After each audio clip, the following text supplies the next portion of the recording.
हर हर महादेव दोस्तों, स्वागत है आप सभी को मेरी इस व्रत कथा कहानी चैनल में। आज गुरुवार के दिन है और आज पोषी अमावस्या भी है। तो चलिए शुरू करते हैं गुरुवार का व्रत कथा। सबसे पहले गुरुवार का महत्व जान लेते हैं। व्रत का महत्व। भगवान बृहस्पति देव की पूजा अर्चना के लिए बृहस्पतिवार को व्रत करके बृहस्पतिवार की व्रत कथा पढ़ने अथवा किसी दूसरे स्त्री पुरुष द्वारा सुनने की प्राचीन परंपरा है। बृहस्पतिवार को व्रत करने और व्रत की कथा सुनने से ही स्त्री पुरुषों की सभी मनोकामना पूर्ण होती है। इस व्रत से धन संपत्ति, निसंतानों की पुत्र प्राप्ति होती है, परिवार में सुख शांति बनी रहती है, सभी आनंदपूर्वक रहते हैं। आइए जानते हैं बृहस्पतिवार की व्रत कथा। प्राचीन समय की बात है। भारत में एक राजा राज्य करता था। वो बड़ी प्रतापी तथा दानी था। वो नित्य पति मंदिर में भगवत दर्शन करने जाता था। वो ब्राह्मण और गुरु की सेवा किया करता था। उसके द्वार से कोई भी याचक निराश होकर नहीं लौटता था। वो प्रत्येक गुरुवार को व्रत रखता एवं पूजन करता, परंतु ये सब बातें उसकी पत्नी को अच्छी नहीं लगती थी। वो न तो व्रत करती और न किसी को भी एक पैसा दान में देती। वो राजा से भी ऐसा करने को मना करती थी। एक समय की बात है कि राजा शिकार खेलने वन को चले गए। घर पर रानी और दासी थी। उस समय गुरु बृहस्पति साधु के रूप धारण कर राजा के दरवाजे पर भिक्षा मांगने आए। साधु ने रानी से भिक्षा मांगी तो वो कहने लगी, हे साधु महाराज, मैं इस दान पुण्य से तंग आ गई हूँ। इस कार्य के लिए तो मेरे पतिदेव ही बहुत है। अब आप ऐसा कृपा करें, सारा धन नष्ट हो जाए जिससे मैं आराम से रह सकूं। साधु रूपी बृहस्पति देव ने कहा, हे देवी, तुम बड़ी विचित्र हो। संतान और धन से कोई दुखी नहीं होता है, इसको सभी चाहते हैं। पापी भी पुत्र और धन की इच्छा करता है।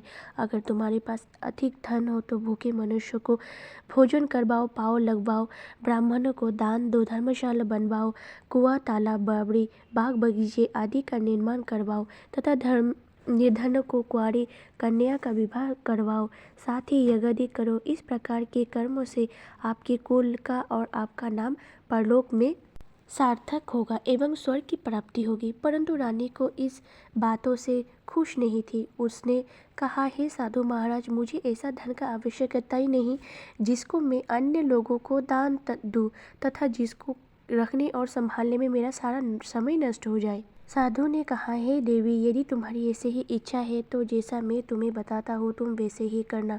बृहस्पतिवार के दिन घर को गोबर से लीपना, अपने केशों की पीले मिट्टी से धोना, केशों को धोते समय स्नान करना, राजा से कहना वो हजामत बनवाए, भोजन में मांस मदिरा खाना, कपड़ा धोबी के यहाँ धुलने दे। इस प्रकार 7 बृहस्पतिवार करने से तुम्हारा सारा धन नष्ट हो जाएगा। ये कहकर साधु महाराज रूपी बृहस्पति देव अंतर्धान हो गए। रानी ने साधु के कहने के अनुसार 7 बृहस्पतिवार तक वैसा ही किया।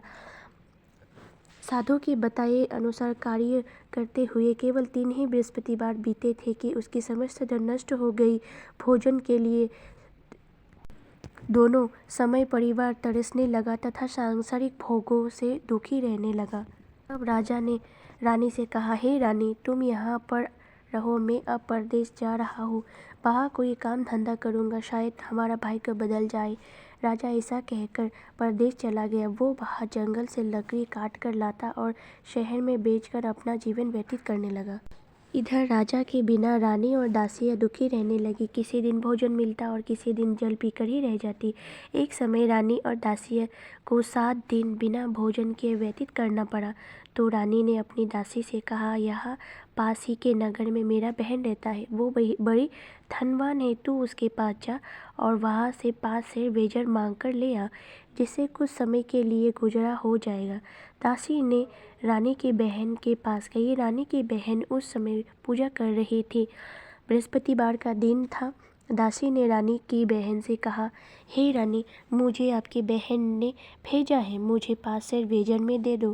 दासी ने ये बात अनेक बार कही, परंतु रानी की बहन ने कोई उत्तर नहीं दिया, क्योंकि वो उस समय बृहस्पतिवार की कथा सुन रही थी। उधर रानी की बहन ने सोचा कि मेरी बहन की दासी आई थी, परंतु मैं उससे नहीं बोली, इससे वो बहुत दुखी हुई होगी। अंत कथा सुन और विष्णु भगवान का पूजन समाप्त कर वो अपनी बहन के घर और आई और कहने लगी, हे बहन, मैं बृहस्पतिवार का व्रत कर रही थी। तुम्हारी दासी हमारे घर गई थी, परंतु जब तक कथा होता है तब तक हम लोग ना उठते हैं और ना बोलते हैं, इसीलिए मैं नहीं बोली।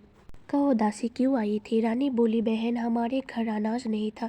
वैसे तुमसे कोई बात छिपी नहीं है, इस कारण मैंने दासी को तुम्हारे पास 5 सेर बेजर के लिए भेजा था।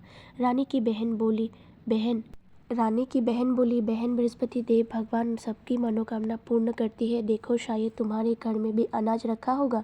ये सुनकर दासी घर के अंदर गई तो वहाँ उसे एक घड़ा बेजर का भरा मिल गया था। उसे बड़ी हैरानी हुई, क्योंकि उसने एक एक बर्तन देख लिया था। उसने बाहर आकर रानी को बताया। दासी अपनी रानी से कहने लगी, हे रानी, देखो, वैसे हमको जब अन्न नहीं मिलता तो हम रोज़ व्रत ही तो करते हैं। अगर इससे व्रत की विधि और कथा पूछ ली जाए तो उसे हम भी किया करेंगे। दासी के कहने पर रानी के अपनी बहन से बृहस्पति व्रत के बारे में पूछा। उसकी बहन ने बताया, हे रानी बहन, बृहस्पतिवार को सूर्योदय से पूर्व उठकर स्नान करके बृहस्पतिवार का व्रत करना चाहिए, लेकिन उस दिन सिर नहीं धोना चाहिए। बृहस्पतिवार के व्रत में चने की दाल और मुनक्का से विष्णु भगवान का केले का वृक्ष की जड़ में पूजन करें तथा दीपक जलवाएं।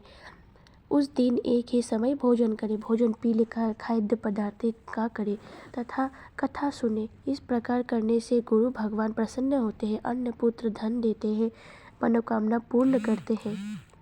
व्रत और पूजन की विधि बताकर रानी की बहन अपने घर लौट गए। रानी और दासी दोनों निश्चय किया कि बृहस्पति देव की भगवान का पूजन जरूर करेंगे। 7 दिन बाद जब बृहस्पतिवार आया तो उन्होंने व्रत रखा। गौशाला में जाकर चना और गुड़ बेन लाई तथा उसकी दाल से केले की जड़ तथा भगवान का पूजन किया। तब भोजन पीले कहाँ से आई? दोनों बड़ी दुखी हुई, परंतु उन्होंने व्रत किया था, इस कारण बृहस्पति देव भगवान प्रसन्न थे। एक साधारण व्यक्ति के रूप में वे 2 थाली में 2 सुंदर पीला भोजन लेकर आए और दासी को देकर बोले, हे दासी, ये भोजन तुम्हारे लिए है, तुम दोनों करना। दासी भोजन पाकर बड़ी प्रसन्न हुई और रानी से बोली, रानी जी, भोजन कर लो। रानी को भोजन आने के बारे में कुछ भी मालूम नहीं था, इसीलिए वो दासी से बोली, जा तू ही भोजन कर ले, क्यों तू हमारी व्यर्थ में हंसी उड़ाती है। दासी बोली, एक व्यक्ति भोजन दे गया है। रानी कहने लगी, वो भोजन तेरे लिए दे गया है, तू ही भोजन कर। दासी ने कहा, वो व्यक्ति हम दोनों के लिए तो थाली में भोजन दे गए हैं, इसीलिए मैं और आप दोनों ही साथ साथ भोजन करेंगे। दोनों ने गुरु भगवान को नमस्कार कर भोजन प्रारंभ किया है। उसके बाद से वे प्रत्येक बृहस्पतिवार को गुरु भगवान का व्रत और पूजन करने लगी। बृहस्पति देव भगवान की कृपा से उनके पास धन हो गया, परंतु रानी फिर पहले की तरह आलस करने लगी। तब दासी बोली, देखो रानी, तुम पहले भी इस प्रकार आलस्य करती थी, तुम्हें धन को रखने में कष्ट होता था, इस कारण सभी धन नष्ट हो गया। अब गुरु भगवान की कृपा से धन मिला तो फिर तुम्हें आलस्य होती है। बड़ी मुसीबतों के बाद हमें ये धन पाया है, इसीलिए हमें दान पुण्य करना चाहिए। तुम भूखे मनुष्यों को भोजन करवाओ, पाँव लगवाओ, ब्राह्मणों को दान दो, कुआं, तालाब, बावड़ी आदि का निर्माण करवाओ, मंदिर पाठशाला बनाकर दान दो, कुंवारी कन्या का विवाह करवाओ, धन को शुभ कार्य में खर्च करो, जिससे तुम्हारे कुल का यश बढ़े तथा स्वर्ग प्राप्ति हो और पितर प्रसन्न हो।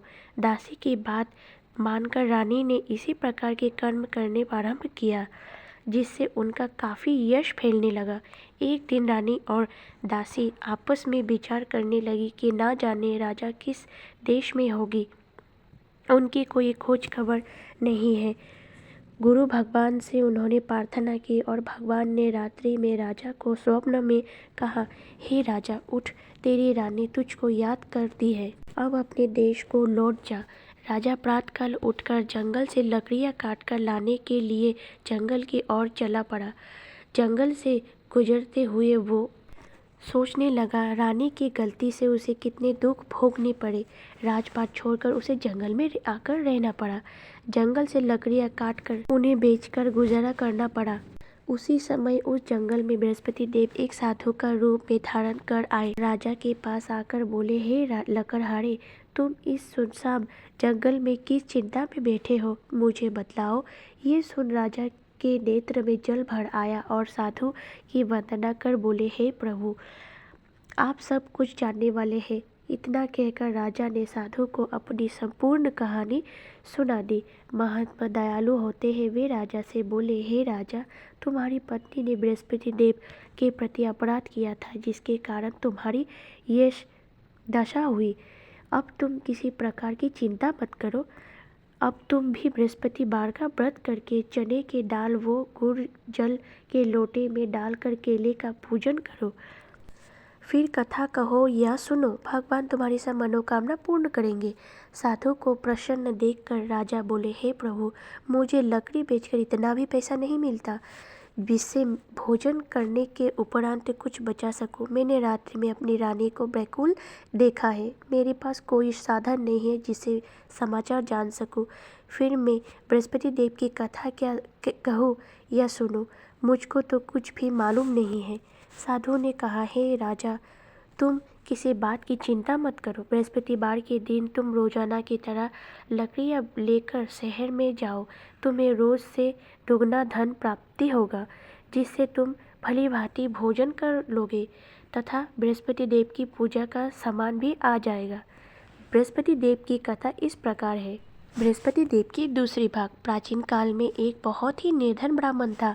उसकी कोई संतान नहीं थी। वो नित्य पूजा पाठ करता था, परंतु उसकी पत्नी बहुत मलयान्ती के साथ रहती थी। वो न स्नान करती और न किसी देवता का पूजन करती। प्रातःकाल उठते ही सर्वप्रथम भोजन करती, बाद में कोई अन्य कार्य करती। ब्राह्मण देवता बहुत दुखी रहते थे। पत्नी को बहुत समझाते, किंतु उसका कोई परिणाम न निकलता। भगवान की कृपा से ब्राह्मण की स्त्री को कन्या उत्पन्न हुई। वो कन्या अपने पिता के घर में बड़ी होने लगी। वो बालिका प्रातः स्नान करके भगवत विष्णु का जप करती। वो बचपन से ही बृहस्पतिवार का व्रत भी करने लगी। पूजा पाठ समाप्त कर स्कूल जाते समय अपनी मुट्ठी में जौ भरकर ले जाती और पाठशाला जाने के मार्ग में डालती जाती। वही जो स्वर्ण के रूप हो जाते तो लौटते समय उनको बीनकर घर ले आती। एक दिन वो वहाँ लेकर सूप में उन सोने को जौ को फटक कर साफ कर रही थी। तभी उसकी माँ ने देख लिया और कहा, हे बेटी सुनो, सोने की जौ को फटकने के लिए सोने का सूप होना चाहिए। दूसरे दिन गुरुवार था। इस कन्या ने व्रत रखा और बृहस्पति देव से प्रार्थना कह कर के कहा, हे प्रभु, यदि मैंने सच्ची मन से आपकी पूजा करी है तो मुझे सोने का सूप दे दो। बृहस्पति देव ने उसकी प्रार्थना स्वीकार कर ली। रोजाना की तरह वो कन्या जो फैलाती हुई स्कूल चली गई। स्कूल से लौटकर जब वो जो बीन रही थी तो बृहस्पति देव की कृपा से उसे सोने का सूप मिला। उसे वो घर ले आई और उससे जो साफ करने लगी, परंतु उसकी माँ वही दंग रह गई। एक दिन की बात है, वो कन्या सोने के सूप में जौ साफ कर रही थी। उस समय उस नगर का राजकुमार बाहर से होकर निकला। इस कन्या के रूप और सोने के सूप में जौ को साफ करते देखकर वो उस कन्या पर मोहित हो गया। राजमहल जाकर वो भोजन तथा जल त्याग कर उदास होकर लेट गया।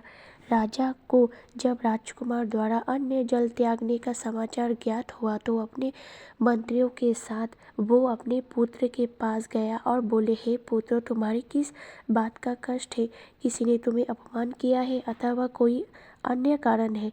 मुझे बताओ, मैं वही करूँगा जिससे तुम्हें प्रसन्नता हो। राजकुमार ने अपने पिता की बातें सुनी तो बोला, मुझे आपकी कृपा से किसी बात की कोई दुख नहीं है। किसी ने मेरा अपमान भी नहीं किया है, परंतु मैं उस लड़की के साथ विवाह करना चाहता हूँ जो सोने के सूप में जौ को साफ कर रही थी। ये सुन राजा आश्चर्य में पड़ गया और बोले, हे बेटा, इस तरह की कन्या का पता तुम्हें लगवाओ, मैं उसका साथ तुम्हारा विवाह अवश्य ही कर दूंगा। कुमार ने राजा को उस लड़की के घर का पता बतलाया। मंत्री उस लड़की के घर गया और राजा का आदेश ब्राह्मण को सुनाया। कुछ ही दिन बाद ब्राह्मण की कन्या का विवाह राजकुमार के साथ संपन्न हो गया। कन्या के घर से जाते ही उस ब्राह्मण देवता के घर में पहले की भांति गरीबी का निवास हो गया। अब भोजन के लिए भी अन्न बड़ी मुश्किल से मिलता है। एक दिन दुखी होकर ब्राह्मण अपनी पुत्री से मिलने गया। बेटी ने पिता की दुख की अवस्था को देखा और अपनी माँ का समाचार पूछा। ब्राह्मण ने सभी हाल कहा। कन्या ने बहुत सा धन देकर अपने पिता को विदा कर दिया। इस तरह ब्राह्मण का कुछ समय संपूर्ण पूर्वक व्यतीत हुआ, लेकिन कुछ दिन बाद फिर वही हाल हो गया। ब्राह्मण फिर अपनी कन्या के यहाँ गया और सभी हाल कहा तो पुत्री बोली, हे पिताजी, आप माताजी को यह हलवा लाओ, मैं उन्हें वो विधि बता दूंगी जिससे गरीबी दूर हो जाएगी। ब्राह्मण देवता अपनी स्त्री के साथ लेकर अपनी पुत्री के पास राजमहल पहुंचा तो पुत्री अपनी माँ को समझाने लगी, हे माँ, तुम प्रातःकाल उठकर प्रथम स्नान आदि करके विष्णु भगवान का पूजन करो तो सब दरिद्रता दूर हो जाएगी। परंतु उसकी माँ ने उसकी एक बात नहीं मानी। वो प्रातःकाल उठकर अपनी पुत्री का बचा हुआ जूठन खा लेती थी। एक दिन उसका पुत्री को बहुत गुस्सा आया। उसने एक रात एक कोठरी से सारा सामान निकाल दिया और अपने माँ को उसमें बंद कर दिया। उसमें से उसे निकाला तथा स्नान आदि करवा के पूजा पाठ करवाया तथा उसकी माँ की बुद्धि ठीक हो गई। इसके बाद वो नियम से पूजा पाठ करती और प्रत्येक बृहस्पतिवार को व्रत रखने लगी। इस व्रत के प्रभाव से उसकी माँ भी बहुत धनवान हो गई और बृहस्पतिवार देवता के प्रभाव से स्वर्ग को गई। वो ब्राह्मण भी सुखपूर्वक इस लोक को सुख भोग कर स्वर्ग को प्राप्ति हुआ। इस तरह कहानी कहकर साधु देवता वहाँ से लोप हो गए। बृहस्पतिवार का दिन आया। राजा जंगल से लकड़ियाँ काटकर शहर में बेचने गया। उसे उस दिनों और दिनों से अधिक धन मिला। राजा ने चना गुड़ आदि लाकर बृहस्पतिवार का व्रत किया। उस दिन से उसके सभी क्लेश दूर हो गए। परंतु जब अगला गुरुवार का दिन आया तो वो बृहस्पतिवार का व्रत करना ही भूल गया। इस कारण बृहस्पति भगवान नाराज हो गए।